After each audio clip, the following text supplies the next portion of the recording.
की लोकं 10-10 तास झोप झाल्यानंतरही सकाळी असं वाटतंय, की नाही माझी झोप पूर्णच झालेली नाहीये. हां. मला बरंच वाटत नाही आहे. मग हे कशामुळे होतंय? तर याच्यामध्ये आयुर्वेदामधला जो सगळ्यात महत्त्वाचा कन्सेप्ट आहे दॅट इज आम म्हणजे आता सध्या पी-सी-ओ-डीचं प्रमाण प्रचंड वाढलंय. हं, स्पेशली ज्या यंग गर्ल्स आहेत त्यांच्या बाबतीत आपण बोलूयात. हं. तर ते वाढण्याचं काय कारण वाटतं तुम्हाला? आयुर्वेदामध्ये ना दिवास्वाप हे मॅक्सिमम स्त्रियांच्या आजाराचं कारण सांगितलंय. ओके, दिवास्वाप म्हणजे दिवसा स्वप्न पाहणे किंवा दिवसा झोपणे. ओके. ठीक आहे. तर मग ही एक छोटीशी गोष्ट आहे. आता हं. मॅक्सिमम जे घरी राहणाऱ्या लेडीज असतात, त्यांना सगळे कामं आटोपले, की दिन में मैं 2-3 घंटे तो सो ही लेती हूँ. हां. काही पेशंट तर मला असं पण सांगतात, "मला झोप येते, पण मॅडम मला दुपारी ना झोप नाही येत." अरे दुपारी झोपायचंच नाहीये आणि ना. चहा आणि कॉफी हे घेण्याचं प्रमाण प्रचंड वाढलंय. हं. सो ते घेणं शरीराला चांगलं आहे का वाईट आहे? आपल्या शरीराला एक पी-एच असतो म्हणजे हं, आपल्याला बॅलन्स्ड करायला पाहिजे, की हं. ना बॉडी खूप ॲसिडिक असावी, ना खूप अल्कलाईन असावी. एक ओके. पी-एच मेंटेन राहायला पाहिजे. हं. तर त्यासाठी जर चहा अननेसेसरी दूध मुलांना दिलं जातं खूप जास्त. म्हणजे ओके. मी बघितलंय, की खूप आई-वडिलांचा असा हट्ट असतो, की बाबा माझ्या मुलांनी एवढं एक ग्लास, मोठा हां. ग्लास, मग भरून दूध पिलंच पाहिजे. हां. जे दूध तुम्ही गाई-म्हशीचं मुलांना देताय, हं. हे गाई-म्हशीचं दूध हे त्यांच्या बाळांसाठी बनलेलं आहे. हां. आणि आपल्या बाळांसाठी जे काही आपण 1.5, 2, 2.5 वर्ष बाळाला फीड करतोय, 1.5 ते 2 बरोबर. वर्ष, हां. तेवढं इज सफिशियंट आहे. म्हणजे त्याच्यानंतर त्यांना दूध दिलंच पाहिजे, हां. हे मुळीच कंपल्सरी नाही. त्याच्यामुळे सकाळी उठल्याबरोबर चहा, कॉफी न घेता हं. आणि त्यातही अजून एक डेडली कॉम्बिनेशन सांगते, की हां. खारी टोस्ट आणि हां. ते चहामध्ये डिप करून डीप खाणे. करून. हां. हे तर सगळ्यात मोठं म्हणजे काय म्हणतात त्याला विष आहे, की असं जर ओके. तुम्ही खात असाल, तर तुमच्या शरीरामध्ये एवढा जास्त प्रमाणात तयार होतो, की निरनिराळे स्किनचे, हेअरचे प्रॉब्लेम्स जे आहेत, ते याच्यामुळे वाढतात. पेन किलर्स घेणं इतकं जास्त डेंजरस आहे आणि मी इंडियामध्ये तर म्हणजे आपल्या इथे नियम खूपच कमी फॉलो केल्या जातात ना. हां. म्हणजे डॉक्टरांच्या प्रिस्क्रिप्शन्स शिवाय मेडिकलमध्ये जाऊन आज माझं डोकं दुखतंय, आज माझा खांदा दुखतोय, आज माझी कंबर दुखते. मेडिकलवाला एक गोळी देतो, की जी हं, हं. ऑलमोस्ट ऑल टाईम पेनकिलर असते. हां. त्याच्यामध्ये डायक्लोफिनॅक नावाचा कंटेंट असतो, की जो तुम्ही घेतला, तर तो तुमच्या डायरेक्टली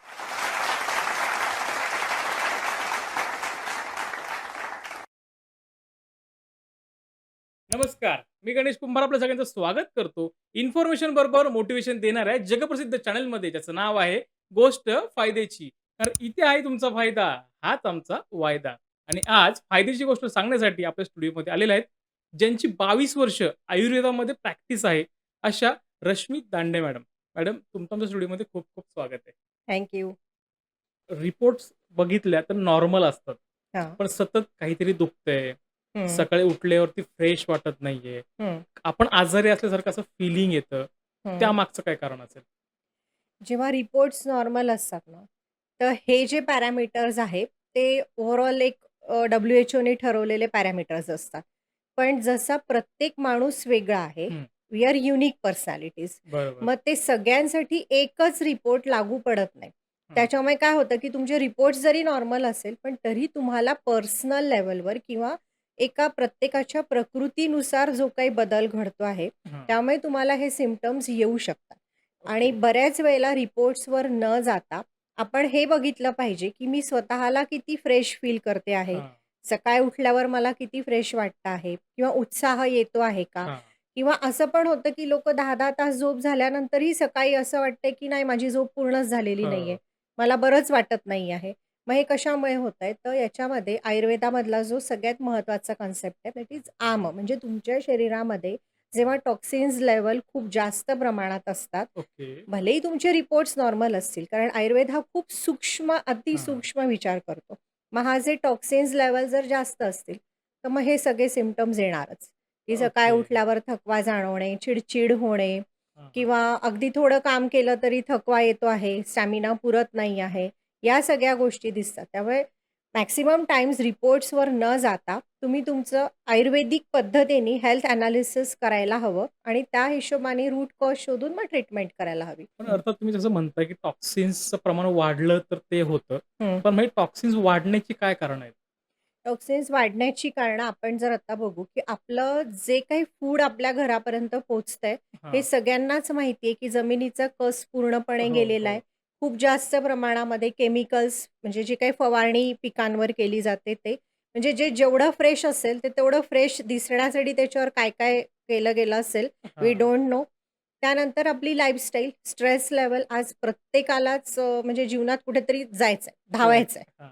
मग काहीतरी मिळवायचं. त्याच्यामागचा जो स्ट्रेस आहे, हं. मग हा सेल्युलर लेव्हलवर जो स्ट्रेस येतो, त्याला ऑक्सिडेटिव्ह स्ट्रेस म्हणतात. हा ओके. पण स्ट्रेस खूप जास्त असतो आणि सगळ्यात महत्त्वाचं, की जे आपल्याला म्हणजे भगवंतांनी पण सांगितलेलं आहे, की गीतेमध्ये जे वर्णन आलेलं आहे, की लोभ आहे, ईर्ष्या आहे, मत्सर आहे, हां. की सतत कोणा ना कोणाशी तरी कंपेअर करत बसणं आणि मग माझ्याकडे हे नाही आहे. हं.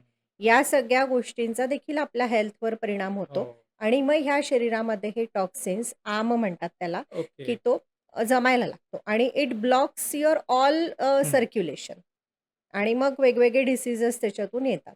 हं. आपण थोडंसं महिलांकडे आपण येऊयात, हं, की आता सध्या पी-सी-ओ-डीचं प्रमाण प्रचंड वाढलंय. हं, स्पेशली ज्या यंग गर्ल्स आहेत त्यांच्या बाबतीत आपण बोलूयात. हं. तर ते वाढण्याचं काय कारण वाटतं तुम्हाला? पी-सी-ओ-डीचं जे प्रमाण वाढलंय ना, इट इज हार्मोनल इम्बॅलन्स. हां, टोटली आपल्या शरीरातला हार्मोन इम्बॅलन्स झाला, त्यावेळेला पी-सी-ओ-डीचे सायन्स दिसतात. हां, आत्ता ज्या नवीन मुली आहेत किंवा जी न्यू जनरेशन आहे, सो कॉल्ड जेनझीज जे आहेत, हां. की ह्यांचं जे बायोलॉजिकल क्लॉक किंवा सर्केडियन रिदम ज्याला आपण हं. म्हणू, ते टोटली बिघडलेलं आहे. ओके. मॅक्सिमम मुली ज्या आहेत, त्या रात्री 1-2 वाजेपर्यंत स्क्रोलिंग करणे, कुठेतरी जागरण हां, आहे, सकाळी लेट उठणं आहे. त्यानंतर भूक लागली की घे चिप्सचं पॅकेट, घे लेसचं पॅकेट, खा हां. वडापाव किंवा जे पण काही जंक जंक फूड. फूड येतं आहे, हां, याचा खूप जास्त प्रमाणात यूज होतो आहे. त्यानंतर ईर्ष्या जे मी म्हटलं, की हिची हां. स्किन खूप छान आहे, माझी तर नाही आहे. मग काय-काय करू? मग वेगवेगळे क्रीम्स ओके. बोलवणे, वेगवेगळे प्रॉडक्ट्स ऑनलाईन ऑर्डर करणे, हां. याचा अतिशय उपयोग करणे, हे देखील कुठेतरी आपल्या ब्लड स्ट्रीममध्ये हे येत असतं ओके. आणि मग ह्यामुळे होणारा जो हार्मोनल इम्बॅलन्स आहे, तो कुठेतरी पी-सी-ओ-डी थायरॉईड हार्मोन्स डिस्टर्ब करणे, या सगळ्यांमध्ये होतो. Okay, okay. म्हणजे it is overall lifestyle disorder. Okay. हं, पण मग अर्थात म्हणजे आता ज्यांना त्रास होतोय, ज्यांना जे डॉक्टरकडे गेलेत त्यांना कळालं की पी-सी-ओ-डी आहे. पण हं, हं, ज्यांची जस्ट सुरुवात आता आहे आणि हं, काही सिम्प्टम्स दिसतायत, हं. तर कुठले सिम्प्टम्स आले की समजायचं की आपल्याला पी-सी-ओ-डीचा त्रास आहे? सिम्प्टम्स जर पहिल्यांदा अगदी म्हणाल, तर थोडंसं तुमचे इरेग्युलर मेन्सेस, की तुमचे ओके, पिरियड्स रेग्युलर न येणे. Okay. Secondary severe hair fall असणे. त्यानंतर ॲक्ने प्रॉब्लेम, पिंपल्स चेहऱ्यावर येतात. कोणाला एक्स्टर्नल हेअर ग्रोथ दिसायला लागते. कारण हां. पी-सी-ओ-डी, पी-सी-ओ-एसमध्ये काय होतं ना, मेल हार्मोन्स वाढून जातात. त्याच्यामुळे ओके, मग मुलींना पण दाढीचे किंवा मिशीच्या ठिकाणी जास्त प्रमाणात केस येणं, ओके. ही एक कंप्लेंट दिसायला लागते. आणि थोडंफार मूड स्विंग्स हा पण प्रकार खूप जास्त दिसतो, हां. की कधी एकदम फ्रेश वाटतंय आणि मग कधी खूप अगदी डिप्रेस झाल्यासारखं, कोणाशी पण बोलावं नाही वाटत आहे. हं. हे जर सिम्प्टम्स तुम्हाला दिसत असतील, तर नक्कीच you consult with your doctor. ओ पण जसं तुम्ही आत्ता म्हणालात, की चिड-चिड किंवा थोडंसं राग आल्यासारखं होतं. सो हं, त्या 4-5 दिवसांच्या सायकलमध्ये हे होतं. सो हं, एक जनरल मला प्रश्न विचारायचा आहे, की हं. ती गोष्ट का होते? चिड का होते? ओके. आपला जे हार्मोन्स लेव्हल्स असतात ना, की पिरियड्स येण्याच्या पहिले, इनफॅक्ट प्रेग्नन्सी राहण्याच्या पहिले किंवा हं. प्रेग्नन्सी असताना देखील जे हार्मोन्स आपल्या शरीरात वाढतात, त्यांनी कॉर्टिकल्स हार्मोन म्हणतात त्याला, कॉर्टिकोस्टेरॉइड्स हार्मोन, हां. की ह्यामुळे तुमचं मेंटल सेन्सिटिव्हिटी असते ना, ही खूप वाढून जाते. म्हणजे ओके. ती सेम गोष्ट या 4 दिवसाच्या नंतर जर झाली, तर कदाचित वाईट वाटणार नाही हं. किंवा काहीच त्याच्याविषयी रिएक्शन पण नसेल. पण त्या 4 दिवसांमध्ये जर तिला तुम्ही थोडंसं जरी हां. टोचाल, तर त्याचा केव्हा करेक्ट. पण स्फोट होऊ हां. शकतो.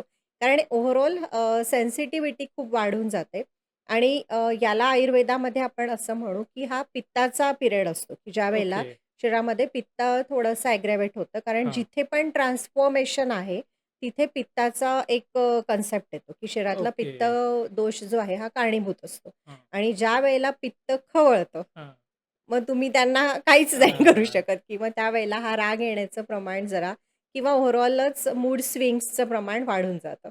मग अर्थात मला मेलच्या पॉइंट ऑफ व्ह्यूने एक प्रश्न विचारायचा आहे, की हं, समजा ही गोष्ट होतीये, इंटरनल चेंजेसमुळे होतीये. हं, मग एका पुरुषाने हं, जो नवरा आहे बेसिकली, हं. त्याने या काळात काय काळजी घेतली पाहिजे?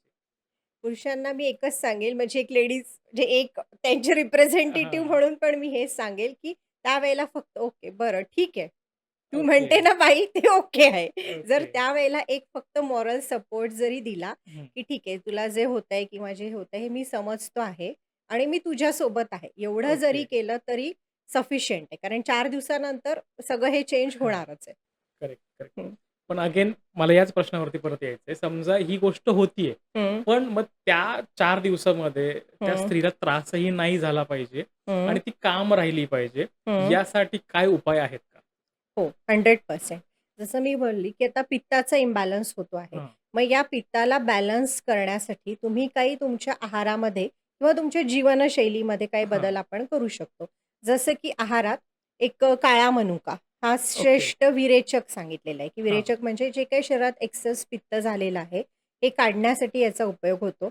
एक ओके. पिरियडच्या 4-5 दिवस आधीपासून किंवा रेग्युलर बेसिसवर हं. पण घेतला तरी काहीच हरकत नाही. Rich source of iron folic acid आहे. ओके. की तुम्ही एक 8-10 काळा मनुका पाण्यामध्ये भिजत घालून हां. ते सकाळी एम्प्टी स्टमक घेऊ शकता. त्यानंतर सब्जा बीज आहे म्हणजे कृष्ण तुळशीचं बीज आपण ज्याला म्हणू, ओके. हां. की it is very natural coolant for your body की ते हां. तुमच्या शरीराला नॅचरली कूलिंग इफेक्ट देतो. याचा तुम्ही रेग्युलर यूजमध्ये करा. म्हणजे एक मॉर्निंग अवर्समध्ये तुम्ही घेऊ शकता. तिसरं मी एक महत्त्वाचं सांगेन, की ओव्हरऑल पित्ताचा जेव्हा इम्बॅलन्स होतो आहे, हां. त्यावेळेला गुलकंद म्हणजे okay. Specially in summer season हां. जे मी सांगेन, की गुलकंद असं नॅचरली थंड असणारा असा पदार्थ आहे आणि स्वीट आहे. पित्तासाठी मधुर रस हा खूप महत्त्वाचा असतो. ओके. म्हणजे हां. आयुष्यामध्ये पण मधुर रस हवा हां. आणि खाण्यामध्ये पण मधुर रस ओके. हवा, हां. तर हे पित्त बरोबर शांत राहू शकतं. ओके. आणि शीतली, शीतकाली प्राणायाम आहे, की हे हां. जे बॉडीला तुम्हाला कूलिंग इफेक्ट देतात. हं. त्यानंतर शांत झोप, म्हणजे कुठेतरी स्ट्रेस कमी हां. करण्यासाठी योग निद्रा जर तुम्ही घेऊन झोपत असाल, तर हा ओके. स्ट्रेस लेव्हल पण कमी होईल. म्हणजे ओव्हरऑल ह्या छोट्या-छोट्या गोष्टी जरी चेंज केल्या ना लाईफमध्ये, हं. तर बऱ्याचशा मेडिसिन्सपासून आपण स्वतःला वाचवू सो शकतो. हं. अगेन आपण पी-सी-ओ-डीकडे येऊयात, की हं, जसं आता म्हणतो, की सध्या ज्या यंग गर्ल्स आहेत त्यांच्यामध्ये हे जास्त प्रमाण दिसतंय. हं, मग समजा आपल्याला याच्यातून वाचायचं की भविष्यात आपल्याला पी-सी-ओ-डी नाही झाला पाहिजे, हं. त्यासाठी काय उपाय आहेत? सगळ्यात महत्त्वाचं मी हे म्हणेल, की नवीन जनरेशननी कुठेतरी बायोलॉजिकल क्लॉकचा विचार करणं पहिले महत्त्वाचं, हां. की जो काही आपला क्लॉक बिघडलाय, की आपण ज्या वेळेला उठायला पाहिजे, हं. त्यावेळेला झोपतो आहे आणि ज्या वेळेला झोपायला पाहिजे, त्यावेळेला आपण जागतो आहे. हां. तर ह्या गोष्टीमध्ये फर्स्ट चेंज करणे. ओके. दुसरं तुमची लाईफस्टाईल आय ॲग्री, की खूप अभ्यास आहे, स्ट्रेस हां. आहे किंवा काही ना काही तुम्हाला करिअरविषयी आहे. तर ह्या हां. सगळ्या गोष्टींमध्ये पण तुम्ही स्वतःला थोडं ॲक्टिव्ह ठेवू शकता, की एक अर्धा तास एका जागेवर बसलाय, तर थोडा एक 10 मिनिटाचा वॉक करा. मग पुन्हा बसा हो. किंवा जिथे तुम्ही पायी चालत जाऊ शकता, तिथे पायी जाण्याचाच प्रयत्न करा. हां. जेव्हा की अगदी थोड्या डिस्टन्सवर पण आपल्याला पटकन गाडी काढायची असते आणि बाहेर हां. निघायचं असतं. तर हा एक करेक्ट. आपण चेंज करू शकतो. त्यानंतर प्रत्येक ठिकाणी मला पाहिजे तसंच व्हावं, अशी हां. इच्छा न करता, की मी मला जसं हवंय ह्यासाठी मी काय प्रयत्न करू शकते, हां. यावर मोअर कॉन्सन्ट्रेशन करणे. त्याबरोबर खाण्यामध्ये सगळ्यात महत्त्वाचं जंक फूड, की जे पण मैद्यापासून बनलेले पदार्थ आहे किंवा व्हाईट शुगर आहे, हां. चॉकलेट्स आहे, बेकरी प्रॉडक्ट्स आर बेकार प्रॉडक्ट्स. मी ओके. एवढंच म्हणेन, की हे जरी ओके. त्यांनी बंद केलं ना, बऱ्याचशा गोष्टी आपल्या सॉल्व्ह होतील. काहीच प्रॉब्लेम नाही. ओके, ओके, हं. ओके. जसं तुम्ही आत्ता म्हणालात, की म्हणजे सॉरी मला ही गोष्ट काय म्हणतोय, कोण चुकीचं आहे, कोण बरोबर हे नाही म्हणायचं. पण स्त्रियांच्या बाबतीत आपल्याला असं ऐकायला मिळतं, पाहायला मिळतं, की ईर्ष्या थोडीशी जास्त असते, की हं, बाबा तिला सगळं मिळतंय, मला मिळत नाही. ती अशी दिसते, मी हं, थोडीशी तिच्यापेक्षा कमी सुंदर दिसते, व्हॉटएव्हर. हं, सो ही जी गोष्ट आहे, ती हं. त्यांच्या मानसिक आणि शारीरिक जे काही गोष्टी आहेत, त्याला कशा इफेक्ट करते? जे तुम्ही म्हणताय ना, ईर्ष्या ही जास्त आहे, तर आता ते काय पुराण काळापासून चालत आलेलं आहे, की स्त्रियांना हा एक कसा असतो, की कंपॅरिझन करणे किंवा मग हां. हिचं छान आहे, माझं नाहीये. हं. हा जो आहे ना, हा इतका जास्त तुमच्या मेंटल लेव्हलवर इम्पॅक्ट पाडतो. पण ह्यामधून बाहेर पडण्याचा मार्ग देखील आपल्याला पुराणांमध्येच मिळतो, ओके. की नामस्मरण किंवा मेडिटेशन. हं. किंवा डुइंग सोलफुल ॲक्टिव्हिटीज. अगदी आता तुम्हाला जी आवडीची कला आहे एखादी किंवा ते पण नाही, अगदी कुकिंगच तुम्हाला आवडत असेल सिंपल, पण ते पण तुम्ही विथ कॉन्सन्ट्रेशन, विथ लव्ह करत आहे, तर ते हां. पण एका प्रकारचं मेडिटेशन आहे. ओके. कोणाला खूप छान ड्रॉइंग करायला आवडेल किंवा कोणाला मेहंदी काढायला आवडेल हां. किंवा जे पण तुमची आवड असेल, it is a practice of meditation. त्यानंतर मी ओके. नामस्मरणाचं म्हणेल, की हे खूप महत्त्वाचं असतं. जेव्हा तुम्ही नामस्मरण करता, हं. आपल्या ब्रेनमध्ये अल्फा आणि बीटा सेल्स असतात. हो. तर ह्या न्यूरोलॉजिकल पॅटर्नमध्ये त्याने इतका जास्त चेंज येतो, की कुठेतरी सेल्फ कंटेंटमेंट किंवा मी परिपूर्ण आहे, ओके. हा जो एक फिलिंग असतो, हा आपोआप वाढायला लागतो. हां. मग हा जर वाढला, तर आपोआपच ईर्ष्या कमी होणार ना. हां. कारण माझ्याजवळ सगळं आहे किंवा आय एम युनिक. मला करेक्ट. जे भगवंतानी दिलंय ते भरपूर आहे आणि आय हां. एम ऑल्वेज इन ग्रॅटिट्यूड किंवा मला जे मिळालं आहे ते मला खूप छान आहे आणि मी त्याच्यात आनंदी आहे. मग हा प्रश्नच येणार नाही. पण अगेन समजा ती गोष्ट होतीये, तर शरीरावर त्याचे काय परिणाम होतात? शरीरावर जर मी लेडीजसाठी जर सगळ्यात फिअरफुल फॅक्टर असेल, तर हां. It is ageing. ओके. तुम्ही जर हे ईर्ष्या, द्वेष, मत्सर किंवा कोणतं पण मेंटल हे असेल, तर तुमचं एजिंग फास्ट होणार. तुम्हाला ओके. रिंकल्स येणार, डार्क सर्कल्स येणार. आज तुम्ही वयाच्या 20-25व्या वर्षी पण 30-35 वर्षाचे दिसणार. ओके. मग आता आपल्याला जर हे नको असेल, हां. फॉरएव्हर यंग, ग्लोइंग, हां. लुकिंग आपल्याला जर राहायचं असेल, तर हा एक आपण केअर घ्यायला पाहिजे. त्यानंतर फिजिकली जे हं. की सतत काही ना काही दुखत राहणे. ओके. हां, मला काहीतरी पेन होतोय. सकाळी उठले, मला छान झोप झाली पण तरी मला फ्रेश वाटत नाही आहे ओके. किंवा अनएक्सप्लेन्ड बॉडी एक म्हणजे कुठेतरी रिझन काहीच नाहीये, पण हं. तरी माझं अंग दुखतंय. खूप मी लेडीजच्या बाबतीत असं बघितलंय, दे आर ऑल्वेज कंप्लेनिंग की मला शोल्डर पेन होतोय, ओके. की खूप कॉमन आहे ही हां. गोष्ट की हेडेक आणि शोल्डर आणि नेक पेन. हं. तर मी आता ह्या 20-22 वर्षात असं जे बघितलं, जेव्हा आम्ही हिस्ट्री घेतो हां. पेशंटची, तर मॅक्सिमम ज्या लेडीज असतात ना, ह्यांनी खूपशा गोष्टी अशा धरून ठेवलेल्या असतात. ओके. की माझ्या सासूनी मला असं केलं होतं, माझ्या नवऱ्याने असं केलं होतं किंवा ओव्हरऑल मला हे मिळालं नव्हतं. हे जे बॅगेजेस आहे ना, they are carrying on their shoulders. Okay. की हां. कुठेतरी मी हे सगळं घेऊन सोबत चालली आहे आणि मग माझे खांदे दुखतात आहे. हां. कारण तू काही सोडलंच नाहीये ना. करेक्ट. हां. तू सोबत घेऊन जातेय. तर मग हे सगळं कमी करा, की जेणेकरून तुमचं बॉडी एक पण नाही होणार, एजिंग ओके. प्रोसेस नाही होणार आणि मोर ऑल की सतत निगेटिव्ह व्यक्तीलाच कोणी पण अव्हॉइड करतं. करेक्ट आहे. जेवढं मी पॉझिटिव्ह असेल, जेवढं मी छान असेल, तुमचं सोशल, तुमचं फॅमिली लाईफ, तुमचं फायनान्शियल लाईफ हे हां. देखील याने खूप जास्त इम्प्रूव्ह होऊ शकतं. सो अर्थात मॅडमनी खूप सुंदर एक्सप्लेन केलंय, की ईर्ष्या म्हणजे खास करून स्त्रियांसाठी मॅम सांगत होत्या, की ईर्ष्या जर तुमच्या मनात असेल, तर तुम्हाला काय-काय त्रास होऊ शकतो किंवा होत असेल. मॅडमने जे सिम्प्टम्स सांगितले समजा तुम्हाला तो त्रास होत असेल, तर नक्कीच आजपासून स्वतःमध्ये चेंजेस करा. जेणेकरून तुमच्या आयुष्यात येणारे आत्ता प्रॉब्लेम आहेत, जे मेडिकल असतील किंवा मेंटली असतील, ते नक्कीच दूर व्हायला मदत होईल. तर मॅडम आता पुढे जाऊयात आपण. समजा आता पी-सी-ओ-डीवरती आपण बोलतोच आहे. तर पी-सी-ओ-डी झालाय समजा एखाद्या स्त्रीला, त्याच्याकडे जर आपण दुर्लक्ष केलं, हं. तर भविष्यात अजून दुसरे आजार होऊ शकतात का? हो, 100%. कारण पी-सी-ओ-डी आणि पी-सी-ओ-एस दोन्ही याच्यामध्ये शरीरामध्ये इन्सुलिन रेझिस्टन्स होतं. हां. इन्सुलिन रेझिस्टन्स म्हणजे आपलं जे फॅट डिसॉल्व्ह करण्याचं जे काही मेकॅनिझम आहे, ते कुठेतरी डिस्टर्ब होतं. मग त्यामुळे एक्सेस वेट गेन, की त्यांचं ओके. वजन खूप जास्त प्रमाणात वाढणार. मग आता एकदा वजन जर वाढलं, तर ओबेसिटीमुळे तर 100 विकार आपण हां. सोबत घेऊन येतोय, की त्यामध्ये पुढे जाऊन डायबिटीज आहे. त्यानंतर इन्फर्टिलिटीच्या केसेस पी-सी-ओ-डी आणि पी-सी-ओ-एसमुळे हं. वाढतात आहे. त्यानंतर थायरॉईडसुद्धा याच्यामध्ये एक इन्व्हॉल्व होऊ शकतं. ओके. म्हणजे हायपोथायरॉईडचा पण आपल्याला प्रॉब्लेम येऊ शकतो. आणि हायपरटेन्शन कारण कोलेस्टेरॉल लेव्हल्स वाढून ओके. जातात, हे होतं. म्हणजे अगदी वयाच्या 20-25व्या वर्षीच नाही होणार, पण ओव्हर द पिरियड की जर असंच चालू राहिलं आणि आपण हां. याला कंट्रोल नाही केलं, तर हे आजार नक्की आपल्याला भविष्यात होणार आहे. आणि ओके. तसंही जे पहिले एक हार्ट पेशंट म्हणा किंवा हं. हायपरटेन्शन आहे किंवा डायबिटीज आहे, हे आजार 65 वर्षानंतर आणि हे.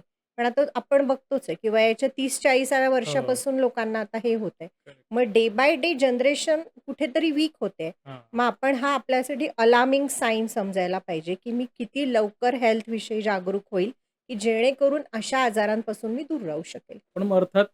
काही स्त्रियांना आत्ताच डिटेक्ट झालं, की पी-सी-ओ-डीचा त्रास सुरू झालाय. हं. मग अशा स्त्रियांनी तो घालवण्यासाठी त्यांच्यासाठी काही उपाय आहे का?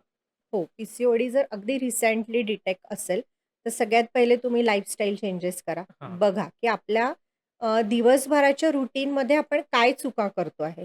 म्हणजे ओके. किती जंक फूड आपल्या ह्याच्यात येत आहे किंवा मी किती आळसात पडून आहे हं. किंवा दिवास्वाप सांगितलं. आयुर्वेदामध्ये ना दिवास्वाप हे मॅक्सिमम स्त्रियांच्या आजाराचं कारण सांगितलंय. ओके. दिवास्वाप म्हणजे दिवसा स्वप्न पाहणे किंवा दिवसा झोपणे. ओके. ठीक आहे. तर मग ही एक छोटीशी गोष्ट आहे. आता हं. मॅक्सिमम जे घरी राहणाऱ्या लेडीज असतात, त्यांना सगळे कामं आटोपले, की दिन में मैं 2-3 घंटे तो सो ही लेती हूँ. हां. काही पेशंट मला असं पण सांगतात, "मला झोप येते, पण मॅडम मला दुपारी ना झोप नाही येत." अरे दुपारी झोपायचंच नाहीये ना, मग तुला का झोप नाही येते? हां. ह्या एक चेंज आपण करू शकतो. त्याच्यानंतर खाण्यापिण्याच्या ज्या टायमिंग्ज आहे, म्हणजे हं. तुम्ही काय खाता यापेक्षा पण वेळेला खूप महत्त्व आहे, की कोणत्या ओके. वेळेवर खाता.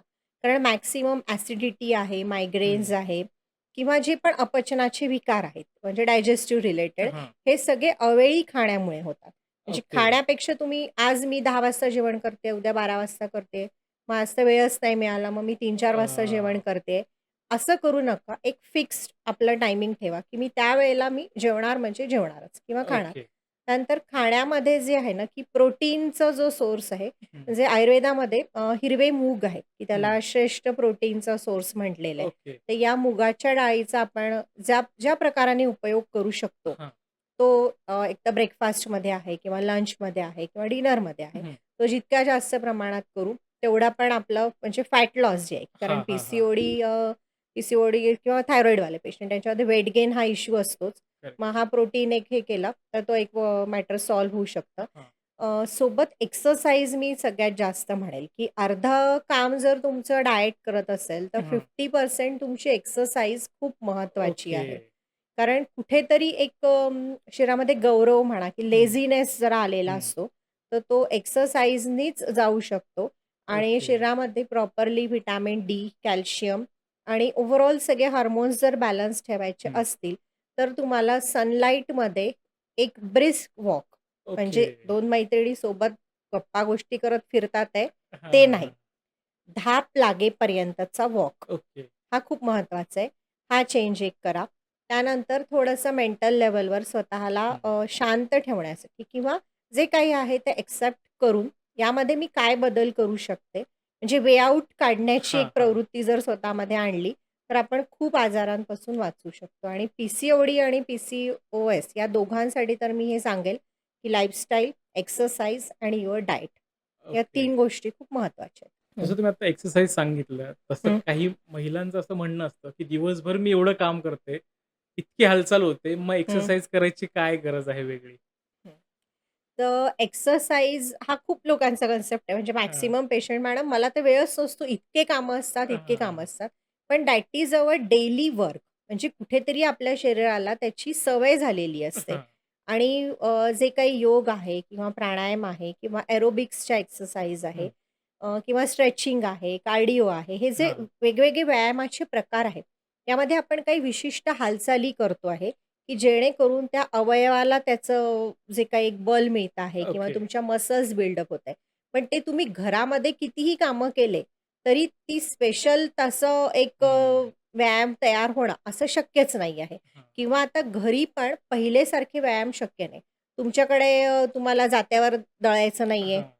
त्याच्यानंतर तुम्हाला झाडू पोछा पण खाली पोछा पण खूप लोकांना हां. मारायचा नाही, तो नाहीये. पण दांडूनीच मारला जातो. करेक्ट. किचन आपलं कंटिन्यू उभं आहे. म्हणजे एक्झॅक्ट अपोझिट गोष्ट आहे, की पहिले ओटा म्हणजे जो काही चुला किंवा हा जो हां, प्रकार खाली राहायचा, बसून खाली करायचं. राहायचा आणि जे काही डब्बे वगैरे हे वर असायचे. हां. म्हणजे उठ-बैस हा प्रकार हां. खूप वेळा होत होता. जो की आता एक्झॅक्ट अपोझिट आहे. आपला ओटा वर आहे आणि भांडे खाली आहे. म्हणजे करेक्ट. तुम्ही कमरेतून खूप वेळा वाकताय, पण हां. उठ-बैस नाही होत खूप आहे. कमी होते हं. आहे. मग हा घरचा जे काही तुमचा हा प्रकार आहे ना, म्हणजे जे काही कामाचा प्रकार आहे, यामध्ये कुठल्याही व्यायामाला काहीच सपोर्ट मिळत नाहीये. त्यामुळे असं हे डोक्यातून हा कन्सेप्शनच काढून टाकायचं, की मी हे एवढं ओके. काम करते, तर मी काही खूप करते. नाही. हं. तुम्ही मी टाईम द्यायला पाहिजे. मी टाईम म्हणजे ज्या 1 तासामध्ये तुम्ही फक्त स्वतःच्या हेल्थसाठी, वेल्थसाठी, मेंटल हेल्थसाठी काहीतरी करताय आणि ओके. That is exercise. तुम्ही आता मगाशी म्हणालात, की जेवणाच्या टायमिंग्ज आहेत ते पाळल्या पाहिजेत. सो अर्थात याच संदर्भात प्रश्न आहे, की काय खाल्लं पाहिजे हं. आणि कुठल्या-कुठल्या वेळेत खाल्लं पाहिजे? ओके. जेवणाच्या ज्या वेळा आहे ना, तर आपण सगळ्यात महत्त्वाचं लक्षात ठेवायचं, की आपल्या पोटातला जो अग्नी आहे, हा सूर्यानुसार म्हणजे जी काही नॅचरल सन एनर्जी आहे, हां. यानुसारच वर्क करत असतो. म्हणजे जसं सकाळी ज्या वेळेला सूर्य प्रखर असतो, त्यावेळी तुमची डायजेस्टिव्ह सिस्टम पण खूप चांगल्या लेव्हलवर असते. म्हणजे ओके. तेव्हा तुम्ही हेवी फूड इझिली हां. डायजेस्ट करू शकता. आणि जसं-जसं सनलाईट कमी होतोय किंवा सूर्य अस्ताला जातोय, मग तुम्ही तुमच्या खाण्याचं जे प्रमाण आहे, ते पण कमी करायला पाहिजे. ओके. म्हणजे सकाळच्या वेळी तुम्ही छान ब्रेकफास्ट किंवा मी असं म्हणेल त्यावेळेलाच छान भरपूर जेवण करा. दुपारी हलकं काही प्रोटीन स्नॅक्स आहे, की जसं शेंगदाणे आहे किंवा फुटाणे आहे भाजलेले, असं काही घेऊ शकता. आणि रात्रीचं जे डिनर आहे, म्हणजे सनसेटच्या आधी किंवा एक हां. 7 वाजायच्या आधी किंवा जे अगदीच खूप वर्किंग असतील, तर 8 वाजायच्या आधी, की ओके. तुम्ही ॲटलीस्ट त्या वेळेमध्ये तरी ते कंप्लीट करा. आणि रात्रीचं जेवण हे हलकं असलं पाहिजे. ओके. त्यातही ज्यांना वाताचा त्रास असेल, त्यांनी भाताचे पदार्थ थोडे अव्हॉइड करायला पाहिजे. कारण आपल्या इथे जनरली खिचडी आणि हा हां. प्रकार रात्रीच्या वेळी करेक्ट. ते हो. पण तो त्यांनी थोडा अव्हॉइड करायला पाहिजे. म्हणजे स्पेशली ज्यांना वाताचा त्रास आहे. ओके. बाकी काही प्रॉब्लेम नाही. म्हणजे या डेफिनेट या वेळा जर पाळल्या किंवा एकदा मॉर्निंग अवर्सला छान हेवी जे काही लंच आहे ते, हां. दुपारी हलकं काहीतरी आणि रात्री अर्ली डिनर. ह्या ओके. गोष्टी आपण केल्या तरी आपण हेल्दी राहू शकतो. पण अर्थात आता आपण बघतो, की जसं तुम्ही म्हणता, की रात्री जेवढं लवकर जेवलं पाहिजे ते जेवूयात आपण. असं तुम्ही म्हणता, की जेवलंच हं, पाहिजे. हं. पण आजकालचं जेवण रात्री 12 कधी-कधी 1 वाजतात. मग त्याचा काय परिणाम होणार आहे शरीरावर? हे जे आहे ना, मॅक्सिमम बिझनेस क्लास जो आहे, की हं, ज्यांना त्यांचं म्हणजे शॉपचं जे टायमिंग आहे, त्याच्यानंतर हे जेवणाचा विषय असतो, की हं, 12-1 नंतर रात्रीचं जेवण होतं.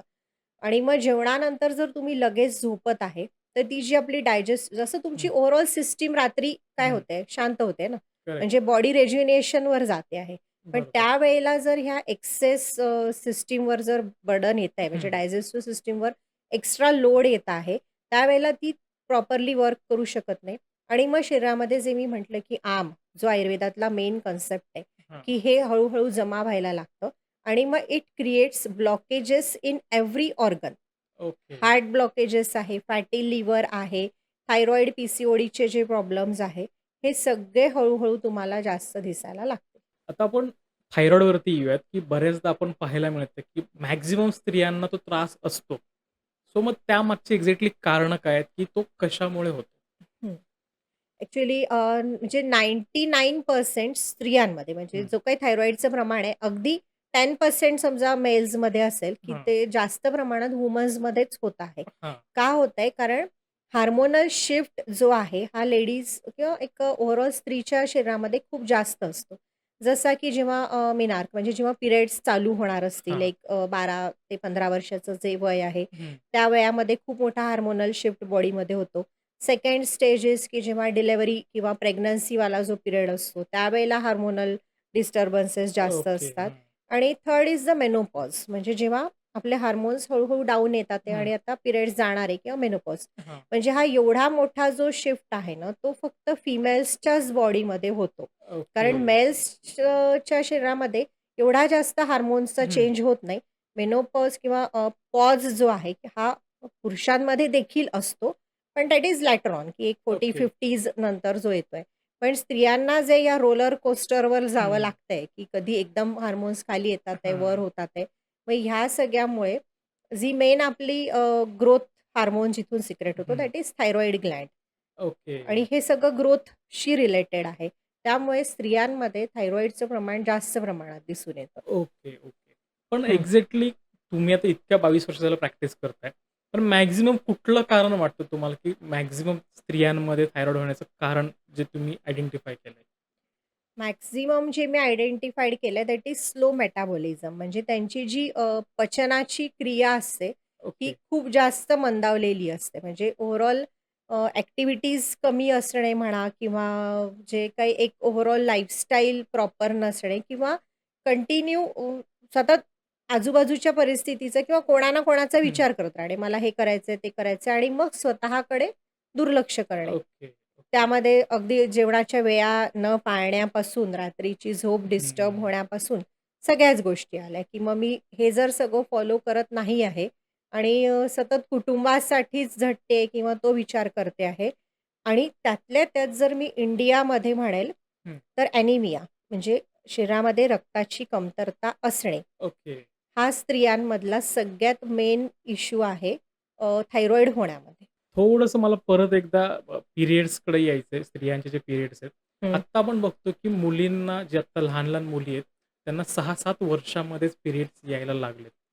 सो ॲक्चुअली हा खूप मोठा प्रॉब्लेम आहे, की जे बालपण खेळायचं आहे, त्याच्यातच ह्या गोष्टी त्यांना काही कळत पण नाही आणि त्या गोष्टी व्हायला लागल्यात. हं. सो तुम्हाला काय वाटतं ह्याचं कारण काय असेल? यामागे कारण जर आपण म्हणू ना, की थोडासा एक्सपोजर जो आहे, म्हणजे हं, त्यांना खूप लवकर मानसिक जे बदल होतात आहे. हं. कारण शेवटी तुमचे हार्मोनल जे चेंजेस असतात ना, कुठे ना कुठे ब्रेनपासून चालू होतात. हां, म्हणजे जे एक 12-13 वर्षानंतर पहिले मुलींना वाटायचं, की आता काहीतरी फिजिकल चेंजेस येतात आहे किंवा एक हां, अपोझिट सेक्स अट्रॅक्शन ज्याला आपण हां, हां. म्हणू किंवा मी खूप छान दिसली पाहिजे, एक सेल्फ अवेअरनेस वाढणे. ओके. ह्या ज्या सगळ्या गोष्टी होत्या एका विशिष्ट एज नंतर व्हायच्या बरोबर. हां. आणि हार्मोनल जो काही चेंज होतो आहे, की आता ओव्हरऑल जसं अगदी एक माझ्या समजा वरच्या एज किंवा माझी आई म्हणा हं. किंवा आत्या ह्या जे ही जनरेशन असेल, त्यांच्या एजमध्ये एक 8, 9, 10th च्या दरम्यान पिरियड्स यायचे. हां, मग आमच्या जनरेशनला हे थोडंसं 6, 7, हां, 8च्या दरम्यान झालं. आत्ताची जी जनरेशन आहे, ती अगदी 4th, 5th मध्ये हां. असताना म्हणजे हळू हा पिरियड कुठेतरी कमी करत आहे. मागे-मागे होत हं. चालला आहे आणि थोडंसं खाण्यापिण्याच्या ज्या सवयी आहेत किंवा एक सुबत्ता सगळ्यांकडेच आहे ना. हां, आज एक म्हणजे आपण पहिले अगदी सणावाराला जे काही पदार्थ बनवून खायचो, की गोड हां. म्हणा, तळलेले पदार्थ म्हणा हे. पण आता असं नाहीये ना. हो. खूप जास्त प्रमाणात हे त्यांना मिळतं आहे आणि ओके. मी अगदी असं म्हणेल, की जिथे मिळत पण नाहीये म्हणजे हं, आता मी अगदी खूप जास्त स्लममध्ये म्हणा किंवा हं. खेडोपाडी पण वर्क करते, की जिथे जाऊन आपण काही ओके. अवेअरनेस प्रोग्राम्स घेतो. हां. स्त्रियांसाठी अंगणवाडीमध्ये म्हणा किंवा शाळेमध्ये. तर तिथे पण मला एक लक्षात आलं, की त्या बायकांना देखील शेतात काम करायला जायचं असतं. मग ईझी वे काय असतो, की मुलांना रेडीमेड बिस्किट आणि दूध, हां. की अगदी छोट्या म्हणजे कष्ट नाहीये ना हे बनवायला. करेक्ट आहे. हो. बिस्किट आणले विकत, दुधात बुडवले आणि हं, देऊन टाकले. मग हा जो खाण्याचा एवढा मोठा शिफ्ट झालेला आहे, की तुम्ही जितकं पॅकेज्ड फूड हं, हं. मुलांना देत आहे, त्यामुळे देखील हे हार्मोनल चेंजेस होतात आहे किंवा काही ठिकाणी अननेसेसरी दूध मुलांना दिलं जातं खूप जास्त. म्हणजे ओके. मी बघितलंय, की खूप आई-वडिलांचा असा हट्ट असतो, की माझ्या मुलांनी एवढं एक ग्लास, मोठा हां, ग्लास, मग भरून दूध पिलंच पाहिजे. हां. जे दूध तुम्ही गाई-म्हशीचं मुलांना देताय, हं, हे गाई-म्हशीचं दूध हे त्यांच्या बाळांसाठी बनलेलं आहे. हां. आणि आपल्या बाळांसाठी जे काही आपण 1.5, 2, 2.5 वर्ष बाळाला फीड करतोय, 1.5 ते 2 बरोबर. वर्ष, हां. तेवढं इज सफिशियंट आहे. म्हणजे त्याच्यानंतर त्यांना दूध दिलंच पाहिजे, हां. हे मुळीच कंपल्सरी नाही. कारण ओके. याच्यामुळे शरीरामध्ये कफ दोष जो आहे, हं. हा खूप जास्त वाढतो आणि मग ओह! यामुळे देखील हे हार्मोनल चेंजेस कुठेतरी जास्त येत आहे, असं मला वाटतं. त्याच्यामुळे ओके. हे थोडंसं या 3-4 गोष्टींकडे लक्ष द्यावं, हं, की जेवढं त्यांचं बालपण जगता येईल. त्यासाठी हं. त्यांना स्क्रीन किंवा घरामध्ये खेळवण्यापेक्षा जेवढं तुम्ही त्यांना आउटडोअर गेम्स ओके. किंवा आउटडोअर खेळायला द्याल ते जास्त महत्त्वाचं. जे पॅकेज फूड आहे किंवा दूध किंवा हं, दुधाचे डेअरी प्रॉडक्ट्स ज्याला आपण म्हणू, हं. ते कमी प्रमाणात देणे या एजमध्ये म्हणजे ओके. जो कफकाळ असतो, की एक हं. वयाच्या 10 वर्षापर्यंत म्हणू आपण. आणि तिसरं महत्त्वाचं म्हणजे की त्यांना जे नको त्या गोष्टी ज्या पाहायला मिळतात आहे, हां.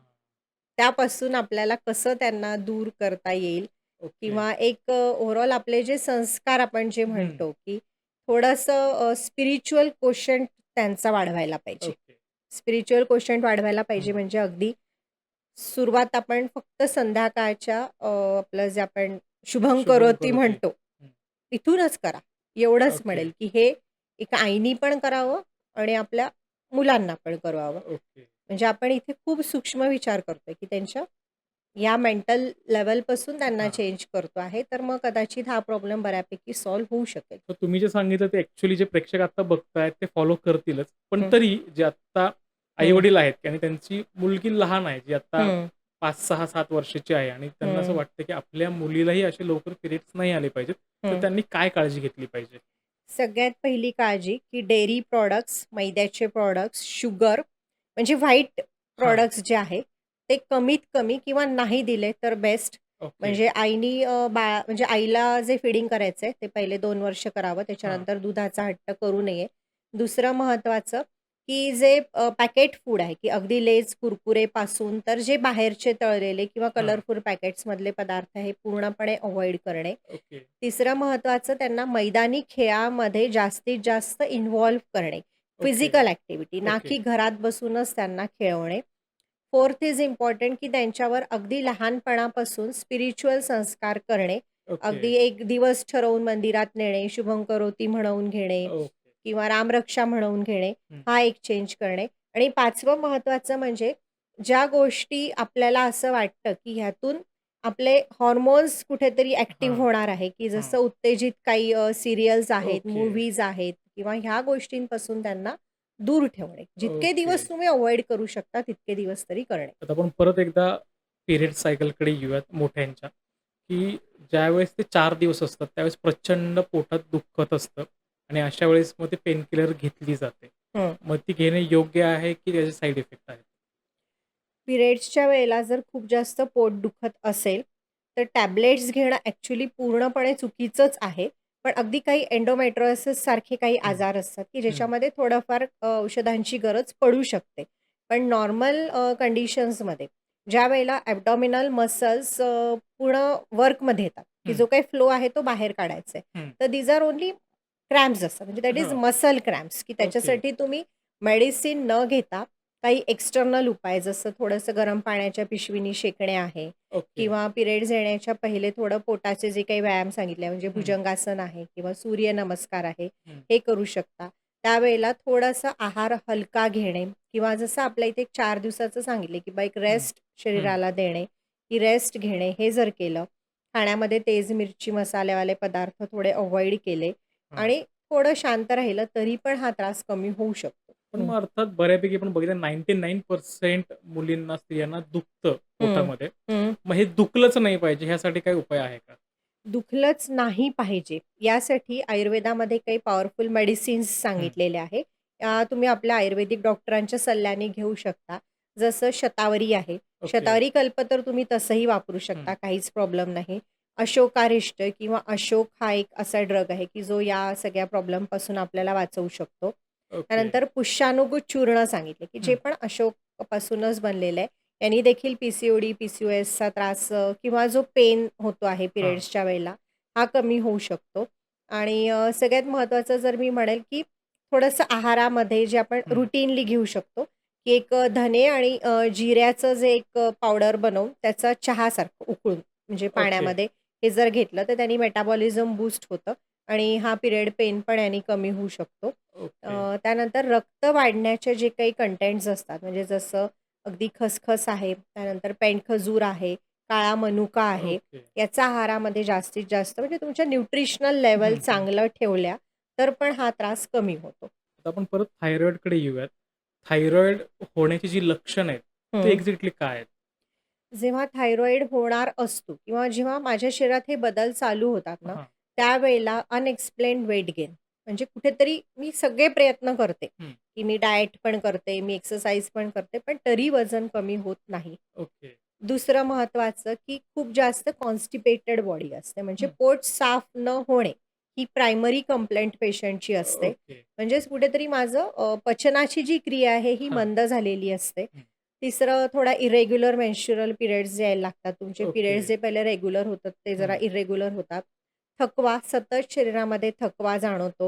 हं. हेअर फॉल खूप जास्त सिव्हिअर हेअर फॉल होतो. ओके. आणि थायरॉईड पेशंट्सचं टिपिकल क्राउन एरियावर हेअर फॉल दिसतो. म्हणजे तिथे बरं. त्यांचं पूर्ण स्कॅल्प व्हिजिबल व्हायला हं. लागतो.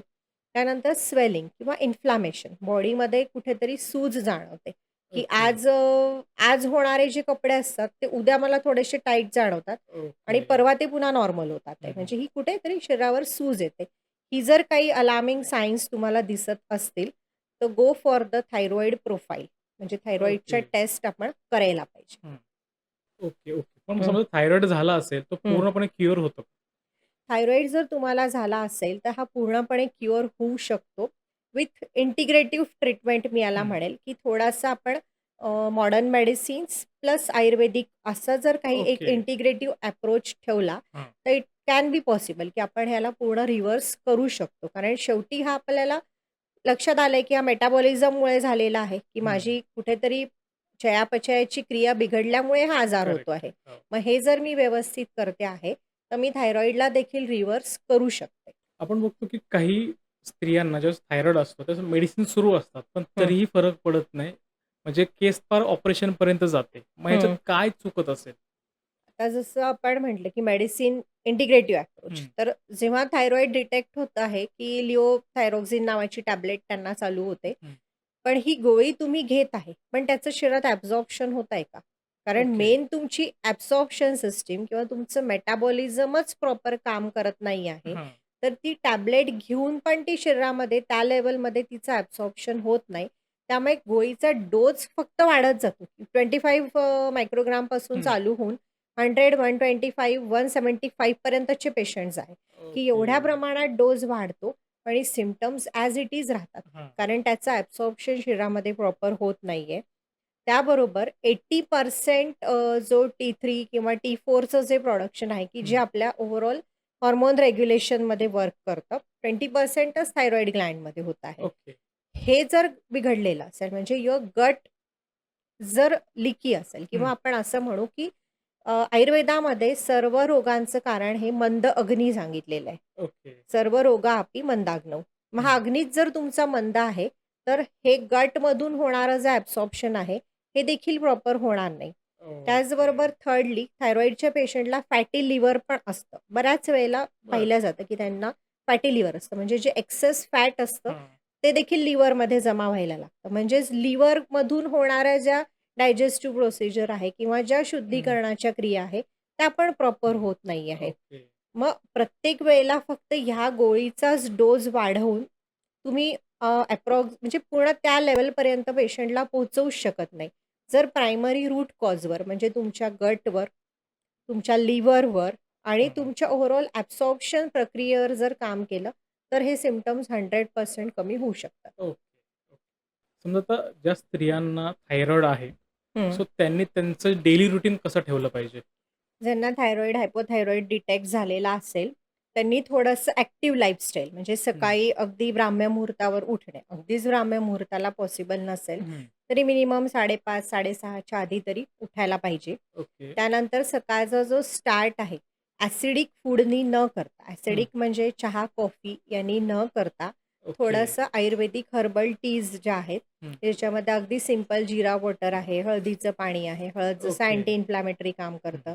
किंवा धनियाचं पाणी आहे, हं. ते पण तुम्ही बॉईल करून घेऊ शकता. इट इज कूलिंग अशा काही ड्रिंक्सनी करा, की जेणेकरून ॲसिडिक बॉडी होणार नाही. हां. त्यानंतर जो तुमचा फर्स्ट एक 1 अवर आहे, की तो तुम्ही खूप ॲक्टिव्हली घालवला पाहिजे, की हां. त्याच्यामध्ये थोडंसं व्यायामाला मी पहिलं महत्त्व देईल, की हं. तुम्ही काहीतरी ब्रिस्क एक्सरसाइजेस करायला पाहिजे. प्लस योग आहेतच आणि हं. प्राणायाम आहेत. ठीक आहे. त्यानंतरचा जो तुमचा फर्स्ट ब्रेकफास्ट असतो किंवा जे पहिलं खाणं आहे, हां. हे प्रॉपर वेळी फिक्स टायमिंगला ओके. म्हणजे मॅक्सिमम 9 ते 10 वाजताच्या दरम्यान मी असं म्हणेल, की एक 9 वाजेच्या पर्यंत तरी हां. एक व्हायला पाहिजे. इट इज हाय प्रोटीन म्हणजे हं. त्याच्यामध्ये जसं मी म्हटलं, की मूग डाळीचा जो हां. उपयोग आहे, हिरवा मूग आहे म्हणजे सालासकट किंवा विदाऊट हे पण हं. तुम्ही करू शकता. याचे वेगवेगळे पदार्थ बनवून तुम्ही घेऊ शकता. त्यानंतर एक सीझनल फ्रूट कारण हं. अँटीऑक्सिडंट्स शरीराला खूप जास्त हां. गरजेचे असतात. हे अँटीऑक्सिडंट्स मिळाले तर बॉडी लवकर हीलिंगकडे जाते. ओके. त्यानंतर तुमचा जो लंच आहे, हं. लंचमध्ये मी एक सजेस्ट करेल, की जे तुमचं रुटीन आहे ते तर तुम्ही घ्याच हं. वरण-भात, भाजी-पोळी किंवा ओव्हरऑल जे काही तुमच्या घरी हं. चालू असेल ते. पण यामध्ये एक ॲड करण्याची गोष्ट सांगते. ॲड ऑन दॅट इज ताक म्हणजे ओके. तक्र किंवा ताक जे आहे हे श्वेतहर सांगितलेले, की ते हं. शरीराची सूज कमी करायला हं. मदत करतं आणि थायरॉइड पेशंटमध्ये सूज ही खूप वेळेला असतेच. ओके. तर थोडंसं ताक आहे. त्यानंतर जेवढ्या पण आपल्या कलरफुल व्हेजिटेबल्स आहे, की जसं गाजर आहे, बीट हं. आहे, काकडी आहे. तर जे पण आपण एक रॉ फॉर्ममध्ये घेऊ शकतो. खूप जास्त प्रमाणात नाही किंवा जर तुमची पचनशक्ती खूपच कमी असेल, तर थोडं हं. जस्ट बॉईल करून तुम्ही हे घ्या. त्यानंतर दुपारच्या वेळेला म्हणजे आपल्याला 2 वेळेच्या जेवणामध्ये किंवा 2 वेळेच्या खाण्यामध्ये खूप गॅप नाही ठेवायची आहे. हां. तर एक थोडं 4-5 वाजताच्या दरम्यान थोडंसं हाय प्रोटीनवाला जसं फल्ली दाणे आहे भाजलेले किंवा ओके. फुटाणे आहे हां. भाजलेले किंवा राजगिरा आहे किंवा स्प्राउट्सची भेळ आहे, असं मल्टिपल ऑप्शन्स आहे, की ओके. हे यावेळेला तुम्ही थोड्या प्रमाणात घेऊ शकता. आणि रात्रीचं जेवण जे आहे ते थायरॉइड्स पेशंटनी स्पेशली सेमी सॉलिड और लिक्विड डाएट घ्यायला पाहिजे, ओके. की कारण कॉन्स्टिपेशन हा मेन इश्यू असतो हं. थायरॉइड पेशंटला. तर त्यावेळी जर त्यांनी रात्री जसं सोजीचा दलिया म्हणजे हं. आपण जसं गव्हाचा दलिया आहे किंवा ज्वारीचा दलिया आहे किंवा बाजऱ्याचा आहे, म्हणजे मिलेट्सचा उपयोग करणे आणि तो ओके. पण लिक्विड किंवा हां. सेमी लिक्विड फॉर्ममध्ये हे मी रात्रीला सजेस्ट करेन. आणि ओके. लवकर झोपणे कंपल्सरी 10 ओके. वाजेपर्यंत तरी पेशंटनी झोपायलाच पाहिजे. म्हणजे त्यांचा ओव्हरऑल जो एक प्रॉपर 7 ते 8 तासाची झोप जर झाली ना, तर हां. बॉडीतला स्ट्रेस कमी होऊन पण बॉडी लवकर हीलिंग प्रोसेसकडे जाते. ओके. थायरॉइड पेशंटनी फक्त एवढं रुटीन फॉलो करा आणि बघा तुमच्या शरीरात नक्की चेंज दिसेल. तुम्ही आत्ता मगाशी बोलताना म्हणालात, की सुरुवात चहा आणि कॉफीने नाही केली पाहिजे. हं, म्हणजे अर्थात मला एक ह्याच प्रश्नाकडे यायचंय, की सध्या चहा आणि कॉफी हे घेण्याचं प्रमाण प्रचंड वाढलंय. हं. सो ते घेणं शरीराला चांगलं आहे का वाईट आहे? आपल्या शरीराला एक पी-एच असतो म्हणजे हं, आपल्याला बॅलन्स्ड करायला पाहिजे, की हं. ना बॉडी खूप ॲसिडिक असावी, ना खूप अल्कलाईन असावी. एक ओके. पी-एच मेंटेन राहायला पाहिजे. हं, तर त्यासाठी जर चहा, कॉफी तुम्ही सकाळी घेत असाल, हं. तर हे खूपच जास्त चुकीचं आहे. ओके. ठीक आहे. म्हणजे एक काळ असा होता, की मला पण एका वेळी असं म्हणजे कॉलेजमध्ये वगैरे असताना असतं हं. ना, की कुछ भी हो गया चलो चाय पीने, हां, हां. चलो कॉफी पीने. करेक्ट. मग ते करून ते एक असं ॲडिक्शन होऊन जातं. हं. आणि कुठेतरी मला असं वाटतं, की इथूनच मग हळू-हळू बॉडी ॲसिडिक होण्याचं प्रमाण वाढलंय. ओके. म्हणजे आमच्या आयुर्वेदामध्ये ना वाताचे आजार 80 सांगितलेले. हं, म्हणजे सगळ्यात जास्त वाताचे आजार सांगितले. हां. पित्ताचे समजा 40,000 हं. सांगितले. पण आता ह्या अशा सगळ्या प्रकारांमुळे, की सकाळी उठल्याबरोबर चहा, कॉफी घेणे किंवा मॅक्सिमम ॲसिडिक हां. फूडमुळे पित्ताचे आजारच जास्त वाढलेले आहेत. ओके. म्हणजे वातापेक्षा पण पित्ताचे पेशंट्स खूप हं, जास्त प्रमाणात पाहायला मिळतात आहे. हं, त्याच्यामुळे सकाळी उठल्याबरोबर चहा, कॉफी न घेता हं. आणि त्यातही अजून एक डेडली कॉम्बिनेशन सांगते, की हां. खारी टोस्ट आणि हां. ते चहामध्ये डिप करून डीप खाणे. करून. हां.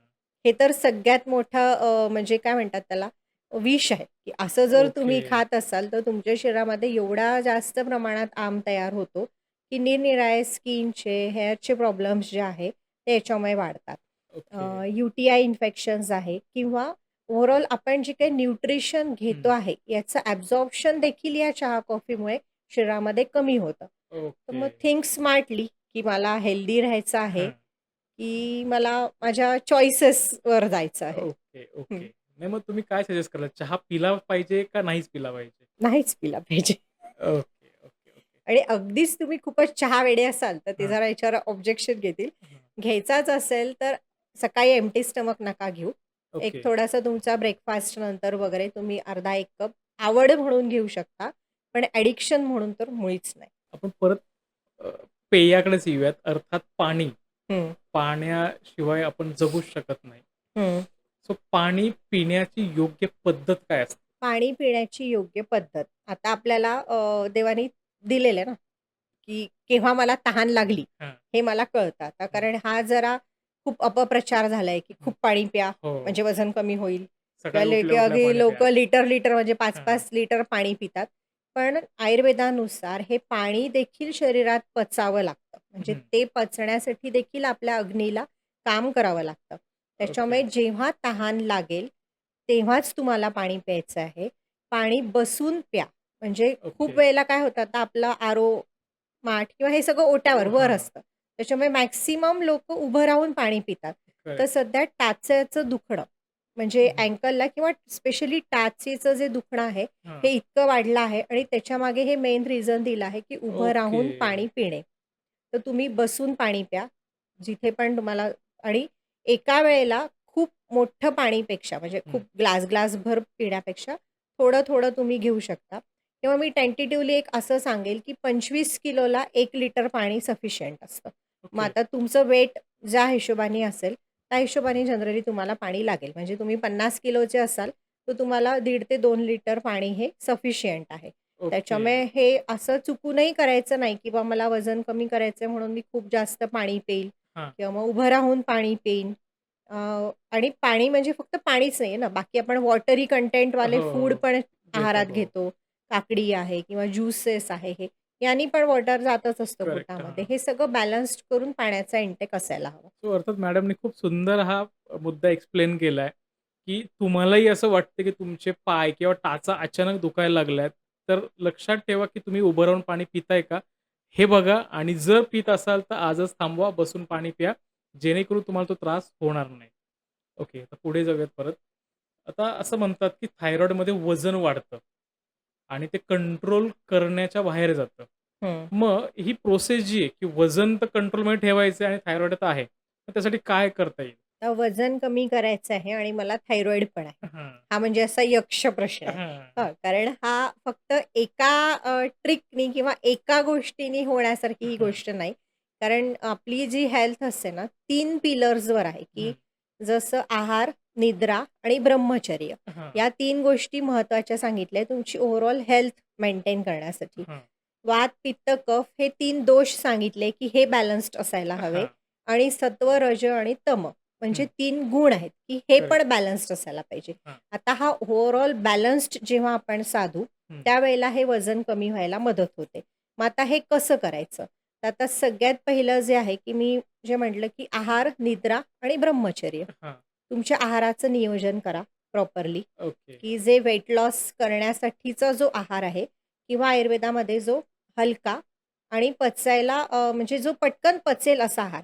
त्याचं उदाहरण म्हणून मी देईल, की आमच्या इथे साळीच्या लाह्या हां. सांगितलेल्या, आहे साडीच्या ना, लाह्या. की त्या हां. साळीच्या लाह्या आपण कमी जरी खाल्ल्या तरी पोट भरल्यासारखं वाटतं करेक्ट. हां. आणि फॅट लॉससाठी पण हं. त्याचा उपयोग होतो. दुसरं मी म्हणेन, की मूग जसं हं. प्रोटीनचा सोर्स आहे. वॉटर इंटेक प्रॉपर ठेवणे आहे. हं. आहारानंतर येतं निद्रा.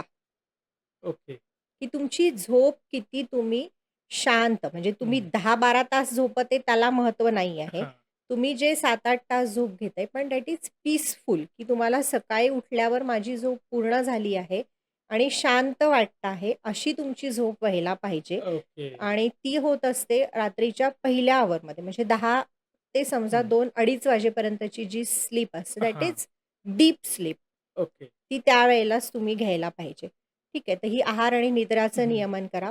तिसरं ब्रह्मचर्य. आता ब्रह्मचर्य म्हणजे आयडियली ब्रह्मचर्य म्हणजे आयुर्वेदानुसार तुमच्या ज्या भावना आहेत, म्हणजे हां. आपल्या ज्या चुकीच्या भावना आहेत, हां. लोभ, द्वेष, ईर्ष्या, मत्सर ह्या ज्या चुकीच्या भावना असतात, ह्यांना कुठेतरी कंट्रोल करणे किंवा ओके. कुठल्या गोष्टी खूप जास्त पकडून ठेवणे हं. किंवा व्यक्त न होणे, हं. कुठेतरी मनातल्या मनात कुढत राहणे, करत राहणे आणि continue back of the mind काहीतरी निगेटिव्ह थिंकिंग चालू ठेवणे. हे जरी तुम्ही कमी केलं, तरी थायरॉइडचं वजन कमी होऊ शकतं. ओके. ठीक आहे. ह्या ओके. 3 गोष्टी आहे. तिसरं वात, पित्त, कफाचा बॅलन्स आहे. हं. तर जनरली कफाचं जर शरीरामध्ये प्रमाण जास्त असेल, हं. तर त्यावेळेला वेट गेनची प्रकृती ही जास्त असते. म्हणजे प्रवृत्ती त्यावेळेला जास्त होते. तर हा कफ कमी करण्यासाठी आयुर्वेदामध्ये त्रिफळा आहे किंवा ओके. त्रिकटू चूर्ण आहे. हं. असे काही म्हणजे जे कफ कमी करणारे औषधी सांगितले आहे, याचा उपयोग जर आपण केला, तर त्याने देखील वजन कमी होऊ शकतं. ओके. तिसरं महत्त्वाचं जे मी बोलली, की सत्व, रज, तम हे हां. जे आपले मानसिक गुण हं. सांगितलेले आहे, तर ह्याचा बॅलन्स करणे. मग आपल्याला थोडंसं सत्वावजय चिकित्सा आयुर्वेदामध्ये हां. सांगितलेली आहे, की तुमचं सत्व कसं चांगलं इम्प्रूव्ह करणे. जे सतत असंच म्हणत राहणे, की क्या मेरा तो वेट ही बढ़ रहा, माझं तर वजनच वाढत आहे, काही हां. केलं तरी कमीच होत नाहीये, कमीच होत नाहीये. म्हणजे तुम्ही हीच एनर्जी जी बाहेर टाकताय, ती तुमच्याकडे रिटर्न येणार आहे. हां. मग त्यावेळेला पण ते वजन कमी होणार नाहीये. म्हणजे खूप पेशंट्सला मी पाहिलंय, की त्यांचं खूप काउन्सिलिंग केलं अर्धा तास, 1 तास. त्याच्यानंतर ते मला म्हणतात, "मॅडम वो बाकी कुछ भी नहीं, वो हमारा वज़न कम कर दो." ओके. हे नको. म्हणजे कुठेतरी तुम्ही तुमचं थोडंसं ही सिच्युएशन आणा, की हं. नाही मी हे करू शकते आणि मी हे करणार. ओके. हा ओके. पॉझिटिव्ह माइंडसेट इज तुमचा सत्वगुण कुठेतरी वाढवणे. ह्या ओके. जर 3 लेव्हलवर तुम्ही काम केलं, तर नक्कीच थायरॉइडच्या पेशंटचं वजन कमी होऊ शकतं. एकंदर 22 वर्ष झालं तुम्ही प्रॅक्टिस करताय, जसं तुम्ही हं. मला सांगितलंत. त्याच हिशोबाने आमच्या प्रेक्षकांना अजून तुमच्याविषयी जाणून घ्यायचंय. त्यामुळे जरा हं. डिटेलमध्ये तुमच्याविषयी सांगितलं जास्त बरं होईल. आयुर्वेदाची प्रॅक्टिस 2004 पासून करते. ऑलमोस्ट 22 वर्ष आता होत आले आहे. आणि ओव्हर द पिरियड म्हणजे जे काय आपण आता हजारो पेशंट्स ट्रीट केले, हं. त्यानंतर असं वाटतं आहे, की आयुर्वेद जसं शाश्वत आहे, तसंच माझी प्रॅक्टिस पण शाश्वत आहे. कारण ओके. प्रत्येक पेशंटला कुठेतरी रिझल्ट देणे हा आपला मेन उद्देश असतो, की त्यांना फायदा मिळायलाच पाहिजे. जसं आपण गोष्ट फायद्याची आहे, तर ही करेक्ट. त्यांच्यासाठी पण फायद्याचीच असायला पाहिजे. कारण मोस्टली आयुर्वेदाकडे येणारा जो पेशंट असतो ना, हा खूप ठिकाणाहून फिरून आलेला असतो. हां, moreover they are in chronic फेजमध्ये पेशंट्स येतात. मग हां. त्यांना पुन्हा त्यांच्या रूटीनवर आणण्यासाठी जे आयुर्वेदाद्वारे आपण काम करतोय, की अगदी रूट कॉज एनालिसिस, की ओके. कुठून रोगाची सुरुवात हां. झाली, तिथून त्यांना आपल्याला बाहेर काढायचं असतं. त्यामुळे पेशंट्स पण खूप हॅपी होतात, की without any too much medications आपण त्यांना ओके, नॅचरल वेनी ट्रीट करतो आहे, की जिथे थोडंसं त्यांचं लाईफस्टाईल मॅनेजमेंट आहे. ओके. योगा आहेत, प्राणायाम आहेत वेगवेगळे हं. आणि सगळ्यात इम्पॉर्टंट मेडिटेशन किंवा जो आपला हेल्थचा जो महत्त्वाचा पिलर आहे, की तुमची मेंटल हेल्थ जर खूप चांगली असेल, हां. तर मॅक्सिमम डिसीजेस खूप छान आपण रिव्हर्स करू शकतो. कारण ओके. मला असं वाटतं, की every disease is somehow psychosomatic म्हणजे हं. आजाराचं मूळ कुठेतरी आपल्या मेंटल हेल्थपासून करेक्ट. चालू होतं आणि मग हळू ते हे बिघडत जातं, की मग ते फिजिकल हेल्थवर तुम्हाला दिसायला लागतं. हा जो सगळा त्यांचा प्रवास असतो, हा आनंददायी होणे आणि त्यांना आजारापासून मुक्त करणे. हे आपल्याच इथे नाही, तर काही बाहेरच्या देशांमध्ये पण मी जाऊन याच्याविषयी काम केलेलं आहे. ओके. म्हणजे आयुर्वेदाला ग्लोबलाइज्ड करणे, की हां. आपल्या इथेच किंवा बाहेर पण आज याचं इम्पोर्टन्स सगळ्यांनाच कळायला लागलेलं आहे, की आपण किती नॅचरल वेनी स्वतःला हील करू शकतो ओके. आणि त्याच्यासाठीच मी पूर्णपणे समर्पित आहे. तर तुम्ही 22 वर्ष झालं प्रॅक्टिस करताय. खूप सारे पेशंट्स तुम्ही हाताळले असतील. सो 1-2 पेशंटची अशी स्टोरी सांगू शकता का तुम्ही, ज्यांना सिव्हिअर आजार होता, तुम्ही ट्रीट केला आणि ते आज चांगल्या प्रकारे क्युअर झालेत? ठीक आहे. मी ॲक्चुअली याच्यासाठी ना एक स्टोरी सांगेल. म्हणजे मेनली या आजारावरच काम करण्याच्या हं, मागचा जो माझा मेन मोटिव्ह आहे, हं. ती म्हणजे माझी आई. ओके. मी कॉलेजमध्ये असताना म्हणजे मी बी-एम-एसला फर्स्ट सेकंड इयरला असतानाच हं, माझ्या आईला गाठ झाली होती हं, हं, थायरॉईड ग्लँडच्या इथे. इट इज गॉइटर किंवा एक सिस्ट होती. हं, त्यावेळेला मी पण नवीन-नवीन ॲडमिशन घेतलेलं होतं. मला पण याच्याविषयी काही माहिती नव्हतं. हं. पण somehow we have to operate. म्हणजे आईचं थायरॉईड ग्लँड म्हणजे हाल्फ थायरॉईड ग्लँड काढण्यात आली. ओके. कारण ती गाठ काढावी लागली होती. हां. आणि मग तेव्हापासून तिच्या हेल्थचा डाउनफॉल चालू झाला, की ओके. मग नंतर ते थायरॉईडमुळे जे होणारं वेट गेन आहे, हं, मग ऑस्टिओपोरोसिस आहे, मग नी जॉइंट रिप्लेसमेंट आहे, मग हायपरटेन्शन आहे, त्याच्यानंतर डायबिटीज आहे. म्हणजे हं. असं म्हणाल, की थायरॉईड इज अ रोगो की माता. म्हणजे ओके. ती पूर्ण असं सगळे शरीरामध्ये एवढे सगळे आजार आणते हं, आणि आय एम हेल्पलेस. हं, कारण तेव्हा मला काहीच कळत नव्हतं हं. याविषयी. त्यामुळे मी एक हे मोटिव्ह घेऊन होती, की बा ठीक आहे, माझ्या घरच्याच माझ्या आईलाच हे फेस करावं लागलं. हां. हे कोणाला करावं लागू नये म्हणून ओके. याच्यावर वर्क करणे. तर जेव्हा तर सुरुवात तर आपण असं केली, की अगदी सिंपल मेडिसिन्स देऊन, की हं. थोड्या-थोड्या यांनी पण कारण पहिल्या सुरुवातीला कोणी तुम्हाला पे करायला तयार नसतं ना हां. इतकं. जेव्हा एक प्रॅक्टिसचं करेक्ट. सुरुवातीचं काळ असतं, इनिशियल स्टेजला. इनिशियल स्टेजला. तर त्यावेळेला मी असं अगदी जे खेडोपाड्यातल्या ज्या पेशंट्स असतात, त्यांना अगदी एकल द्रव्य थेरपी म्हणतात हां. आमच्या ह्याच्यामध्ये, की 1 किंवा 2 औषधी देऊनच त्यांना ठीक करणे. इथून सुरुवात केली. तर अगदी असं म्हणजे ज्या व्यक्तीचं काही शिक्षण पण नाहीये, जिला हे कळत पण नाही, की हं. काय हे एवढं बॉडीमध्ये चेंजेस हां. होतात आहे. पण तिला देखील मग जेव्हा आपण औषधांनी अगदी ते पण सिंपल मेडिसिन्सनी जेव्हा ट्रीट करतो आणि ती येऊन म्हणते, की "मॅडम तुमच्यामुळे ना आता वजन पण व्यवस्थित झालंय, माझे ओके. पिरियड्स पण व्यवस्थित व्हायला लागले." आणि मी सांगू का तेव्हा ना मी खूप वेड्यासारखी करायची म्हणे. मी सारखी चिडचिड करत राहायची. पण आता मी चिडचिड पण नाही करत. माझी मुलं पण म्हणतात म्हणे, की "आई आपली हां. आता चांगली झाली आहे."